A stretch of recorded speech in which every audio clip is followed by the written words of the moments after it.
There's a pretty one, Ulysses.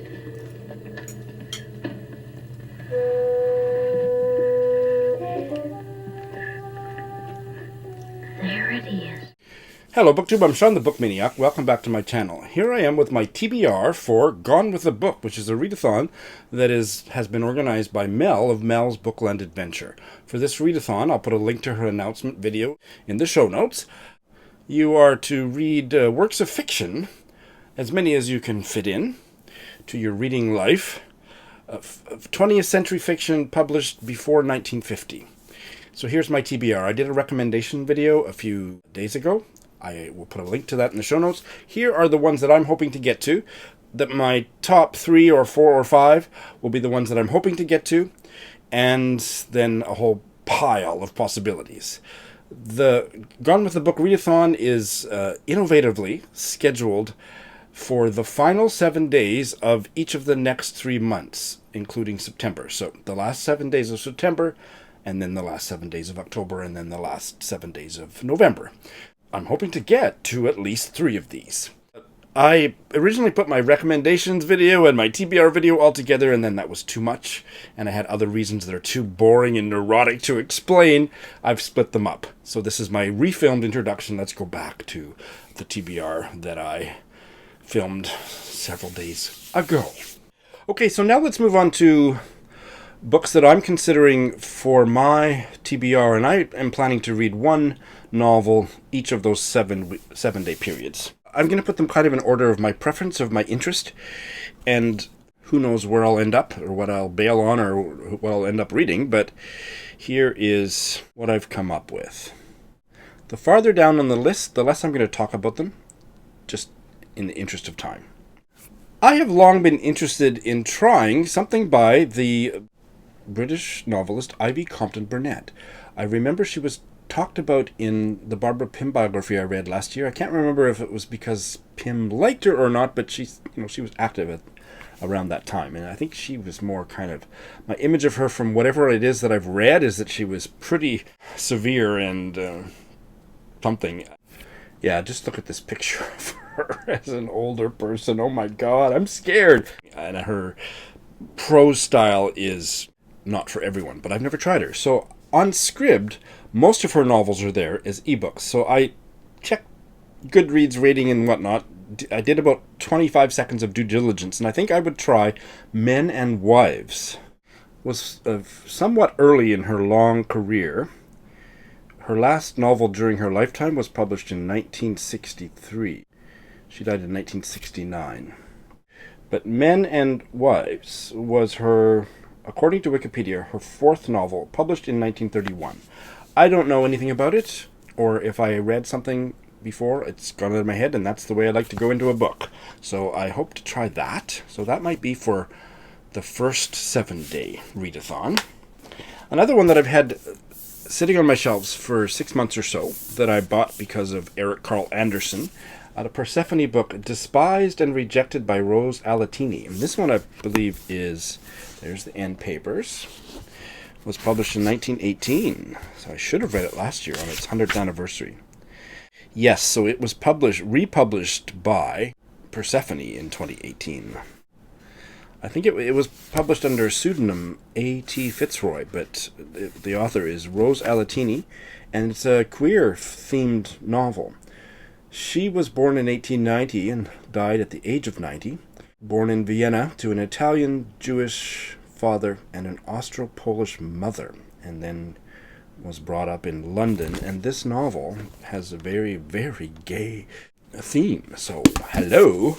So, yeah, this is high on my list of things I'd like to try for Gone with the Book. Probably next in my order of preferences, so 1, 2, 3, these are the ones that I might get to, is this novel, Begin Again by Ursula Orange. And I have done a page 112 try a chapter tag mashup video where I investigated this book thoroughly enough to say that, yeah, I want to read it. I don't think it's going to be a bail, and I'm really curious to see how it is. This is part of the Furrowed Middlebrow imprint of Dean Street Press, and it was published originally in 1936. It is about 4 young women, all recently down from, if you aren't British, you need to know that means graduated from Oxford. It was really witty, and the characters were fully drawn enough that I am intrigued, and I hope to get to it. And hey, one more addition that I'm going to sneak in to this TBR video. I'm also hoping to try 1, maybe 2 short novels by the gay British writer Ronald Firbank. And the reason that I want to is because I'm strongly considering reading a mammoth biography of him for Nonfiction November. That biography is Prancing Novelist, which is the best title for a biography of a gay novelist ever! The subtitle is In Praise of Ronald Firbank by Bridget Brophy, and apparently it's not just there's the Prancing Novelist. It's not just his biography, but it's a vindication of the eternal liveliness of fiction itself.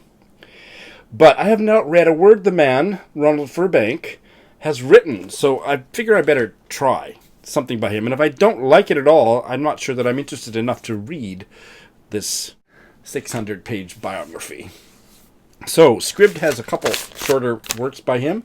The first one is The Flower Beneath the Foot, a 1923 novella. It's 150 pages. And the other one, which I've heard of the most, maybe, Concerning the Eccentricities of Cardinal Perella, 1926, 83 pages. So I'm going to probably start with the Perelli, and if I like it, or if I can have time, fit in The Flower Beneath the Foot as well. So the rest of them I'm going to talk about very briefly because it's just a pile of possibilities that I might get to or that I want to get to at some point. And so this also could be recommendations for you, but I'm not going to say too much because I've been talking for quite a while already. Margarita Lasky's Tory Heaven or Thunder on the Right. I know that Ange Beyond the Pages loved this. She recommended it to me and I bought it. It's kind of dystopian, so I'm not sure it's going to be for me, but she thought it would be. Julian McLaren Ross's novel Of Love and Hunger, and he was kind of an aesthete? How do you say that? Aesthete? One of the bohemians of 1940s literary London, and I believe that is what his novel is about. I found out about it through Christopher Fowler's The Book of Forgotten Authors. It was published in 1947. It's a short one, so.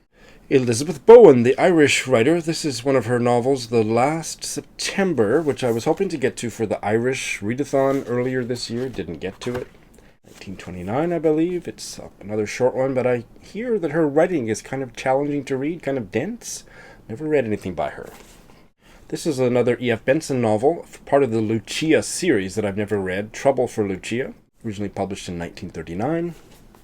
I recommended Rachel Ferguson. I picked up 3 of her novels from the Furrowed Middlebrow imprint. Eventide, A Harp and Lowndes Square, and A Footman for the Peacock.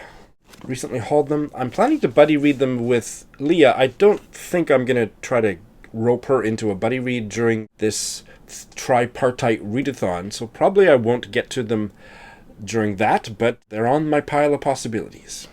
I also don't think I'll get to this both because it's a chunkster, and Ange and I have been planning to buddy read it, and I think she got the ebook. I forget. She got it, and we just haven't got to it in 2019. This is probably a 2020 buddy read, but it is a novel, Sleeping Waters by John Trevena, which is the pen name of Ernest Henham, who died in 1946. This novel was published in 1913, and it is about a burnt-out Catholic priest who leaves the slums of London because he's completely burnt out, and he goes to a remote village to recover his health and all the adventures that happen there. Maybe you want to try it, but it's almost 400 pages. Speaking of John Galsworthy, I picked up this collection of short stories. Some of them actually ended up, at least one of them actually ended up in the Forsyte Saga, but others didn't. The title of this book is the list of the short stories, 5 Tales. The First and the Last, A Stoic, The Apple Tree, The Juryman, Indian Summer of a Forsyte. Short, but could get to it.